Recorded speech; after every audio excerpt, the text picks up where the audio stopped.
안녕하세요. 저는 분당 서울대학교 병원 이비인후과에서 수면 클리닉을 운영하고 있는 김정훈 교수라고 합니다.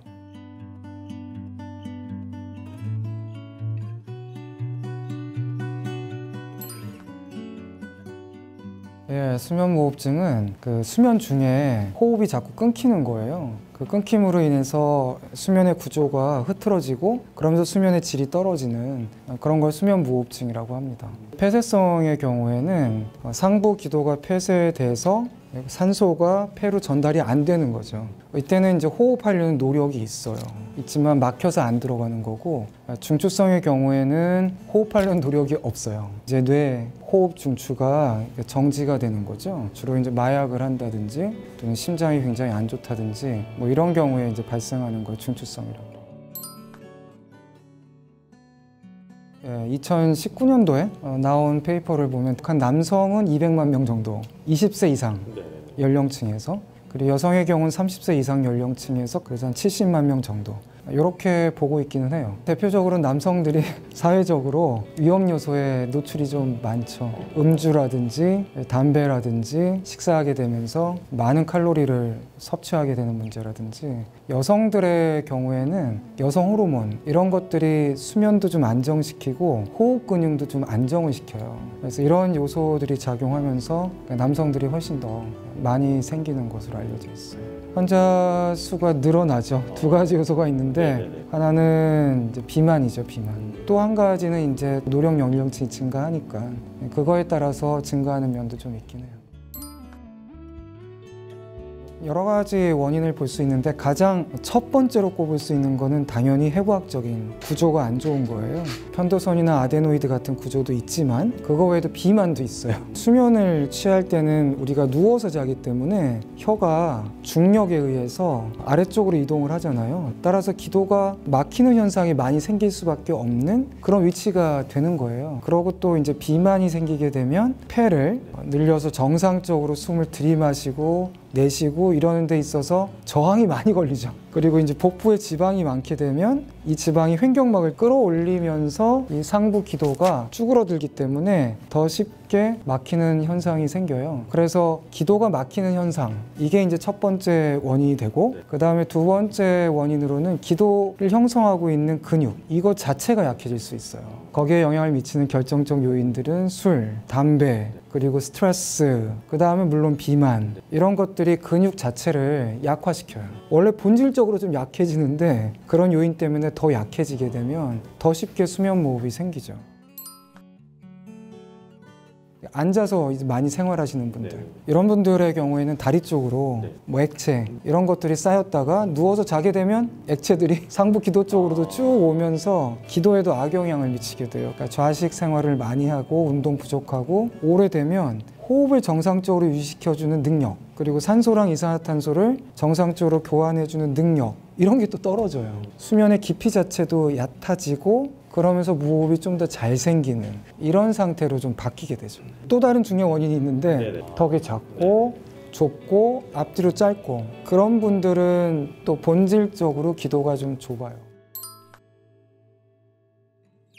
일단은 폐쇄성 수면무호흡증이 일단 코를 대부분 다 골아요. 수면무호흡이 두 종류예요. 하나는 무호흡, 하나는 저호흡이에요. 무호흡은 아예 호흡이 멈추다가 한 2번에서 3번 정도 이렇게 쉬는 거고, 저호흡은 더 문제예요. 저호흡은 호흡 소리 자체가 약해져요. 근데 보호자들도 다 잠을 자잖아요. 이 환자분의 진단을 하고 병원에 데리고 오고 이게 쉽지 않아요. 특히 1인 가족이 요새 많잖아요. 1인 가구가. 그래서 진단을 놓치는 경우가 많이 생기고, 낮에 생기는 증상은 아침에 일어나면 머리가 아파요. 쉽게 생각해보면 잠을 잘 못 잤다 이런 얘기가 되는 거고, 낮 시간에는 자꾸 졸리죠. 에너지 떨어지고 이런 증상이 생기는 게 흔하죠. 시간당 5번 이상일 경우는 정상으로 봐요. 5번에서 15번은 경증, 30번 기준으로 중등도, 30번이 넘으면 중증, 이렇게 구분을 합니다. 이제 이런 지식을 많이 가지신 분들, 그 집에서 애플리케이션 사용하시는 분들, 그런 분들은 단순 코골이들도 많이 와요. 이런 거에 대한 노출이 적은 분들인 경우는 수면 무호흡이 1시간에 60번, 70번 이때 와요. 엄청 심각한 상태에서 와요. 오면 일단 환자분 병력을 자세히 물어봐요. 키하고 체중이 가장 중요하니까 그거 여쭤보고 일주일에 술을 몇 번 드시는지, 그리고 소주로 따지면 몇 병을 드시는지 반드시 물어봐요. 아니, 담배의 경력, 그 다음에 이제 또 가족력이 있는지도 같이 물어보고 얼굴의 형태를 봐요. 얼굴에 턱이 좁은지, 얼굴이 또 뒤로 꺼져 있지는 않은지, 이거 굉장히 중요하거든요. 그래서 그걸 보고 몇 시에 주무시는지 이것도 자세하게 물어보고요. 그 다음으로는 이제 내시경으로 검사를 하죠. 코 안이 좁은지, 비중격이 삐뚤진 않은지, 비점막이 너무 비대해 있지 않은지, 저항 없이 공기가 들어가는지, 그 다음에 입 안에 벌려서는 혀하고 목젖 사이가 이제 기도거든요. 여기가 잘 보이는지, 그거를 일단은 외래 오셨을 때는 간단하게 보고, 거기서 이제 수면 무호흡이 많이 의심이 된다. 그러면 이제 수면 다원 검사를 하죠. 수면 다원 검사는 검사실에서 자는 거예요. 뇌파도 봐야 되고, 그 다음에 눈에서 오는 전기 현상도 봐야 되고, 그리고 자세도 저희가 봐야 돼요. 그다음에 가장 핵심적인 건 호흡이니까 코랑 입에다가 호흡을 측정하는 센서를 달아요. 그리고 또 중요한 거는 산소 포화도. 또 아주 중요한 게 있어요. 폐쇄성하고 중추성을 구분해야 된다 그랬죠. 이 구분을 하기 위해서는 이 가슴하고 복부에다가 측정할 수 있는 센서를 달아요. 그 벨트가 늘었다가 줄었다, 늘었다 줄었다 하면은 이게 폐쇄성인지 중추성인지 구분이 가능해요. 수면 다원 검사가 굉장히 강력한 정확성을 갖고 있는 표준적인 검사인 건 명확해요. 근데 한계가 있어요. 일단 첫 번째, 낯선 장소에서 자죠. 긴장하는 환자도 많고, 또 아주 중요한 문제가 있어요. 무조건 10시에 자야 돼요, 검사할 때는. 근데 저녁형이 있고 아침형 인간이 있잖아요. 깊은 수면 중요하고 수면 자세 중요하다고 그랬잖아요. 이게 흐트러져요. 이거를 한 번의 검사로 정확하게 진단하는 데는 한계가 명확합니다. 수면무호흡증은 장기간에 걸쳐 생기는 만성질환이고요. 그리고 진단받을 수 있는 기회를 놓치는 경우가 굉장히 많습니다. 따라서 이런 사전 스크리닝이 가정에서 이루어질 수 있다면 진단의 정확성을 훨씬 더 올릴 수 있다는 거고, 라이프 스타일 교정이 수면무호흡 치료에서는 아주 넘버원 핵심입니다. 그러기 위해서는 환자가 자가로 검사를 할 수 있는 게 있어야 생활습관 교정하고 치료의 효과를 거둘 수 있어요. 따라서 이런 것 때문에 니즈가 굉장히 크다라고 저는 느꼈죠. 제가 개발한 앱을 뭐 잠깐 보여드리자면, 여기 자러 가기가 보이시죠? 이걸 누르고 그냥 주무시면 끝나요. 한 1m 정도 두시면 호흡의 패턴, 호흡의 주기, 호흡의 크기, 이런 걸 쭉 인공지능이 3차원적으로 분석을 하고요. 그리고 나서 아침에 일어났을 때 일어나기를 누르시면 이렇게 대략 수면을 정리를 해주고, 이런 걸 본인이 계속 보면서 수정을 하도록 그렇게 이제 개발을 한 거죠. 표준적인 치료 3가지. 일단 양압기 치료가 있고요. 그 다음에 수술이 있고, 구강내 장치. 이게 3대 치료가 돼요. 양압기는 압력이 걸린 공기가 들어가서 누워서 잘 때 기도가 이렇게 짜부러들지 않고 펴져 있게, 수술은 같은 원리로 자꾸 처지니까 고정되게 해주는 게 수술. 그 다음에 구강내 장치는 같은 원리로 턱을 약간 이렇게 빼줘요. 이러면 마찬가지로 기도가 이렇게 펴져 있어요. 이게 이제 3대 치료가 되고, 어떤 걸 할 거냐를 이제 결정하는 데 있어서 비용적인 측면이 있어요. 그리고 이게 수술을 선호하는지 수술을 하기를 전혀 원하지 않는 환자도 있거든요. 이런 것도 굉장히 결정 요소에 중요하게 작용하고요. 구조적인 문제, 편도가 크다든지 코가 너무 많이 휘어가지고 숨을 쉴 수 없다든지, 이런 환자들에겐 당연히 수술이 권장이 돼요. 가장 어려우면서 핵심적인 치료가 있어요. 그게 바로 본인의 생활습관 교정이에요. 운동 더 하고, 체중 감량하고, 그 다음에 술, 담배 끊고. 이게 병을 유발했던 원인이기도 하지만 병을 진행시키는 원인이고, 교정하면 병을 치료할 수 있는 원인이에요. 양압기는 아까 말씀드린 대로 이렇게 기도에 압력을 가해서 이렇게 펴준다고 그랬잖아요. 그렇다면 양압기를 쓰지 않으면 어떻게 될까요? 다시 함몰돼요. 그냥 안경과 똑같다 이렇게 이해하시면 돼요. 평생 해야 돼요.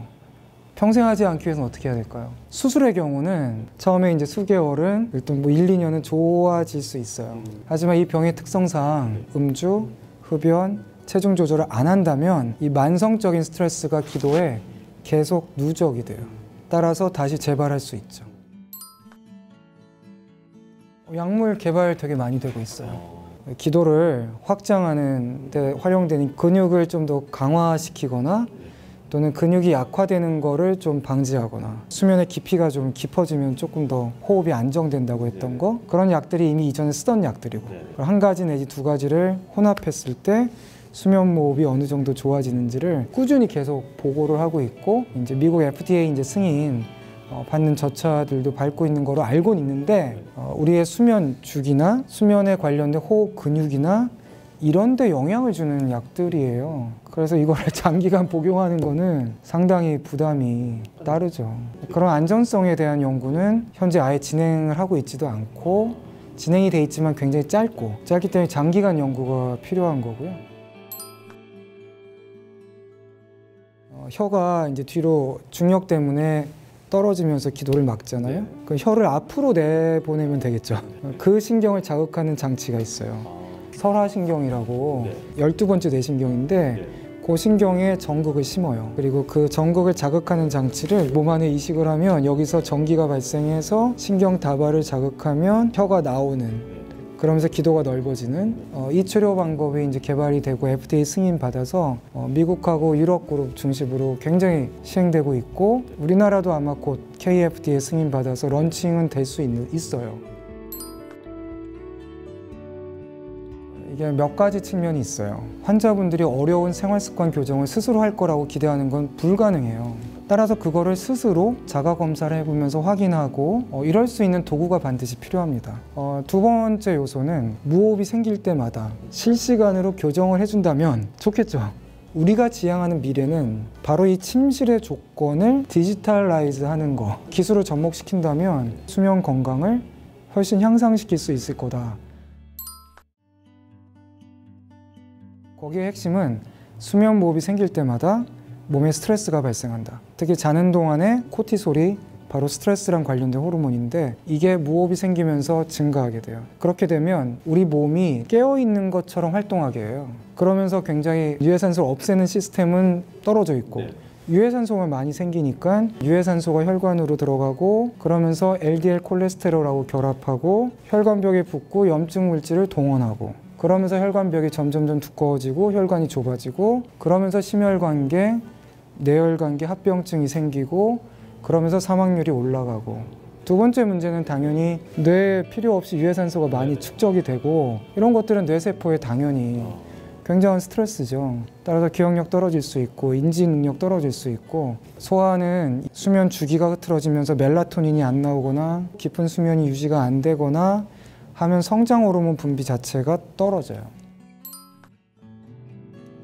환자분들의 노력은 본인의 이제 수면의 질이 떨어질 때 좀 더 수면에 관심을 가지시고, 본인이 사전에 한번 스크리닝을 해보시고 병원에 올 수 있는 비율을 높이는 게 좀 중요할 것 같아요. 저희가 진단하는 율이 3% 정도밖에 안 돼요. 나머지 97% 환자들은 여전히 진단이 안 되고 만성염증이 유지되는 상태가 지속되고 있거든요. 따라서 수면에 대한 관심이 필요하고, 수면 호흡 질환이 있는 거로 진단받았을 때는 생활습관 교정을 하려고 하는 노력을 의료진과 환자분이 함께 했을 때만 성공적인 치료가 될 수 있습니다.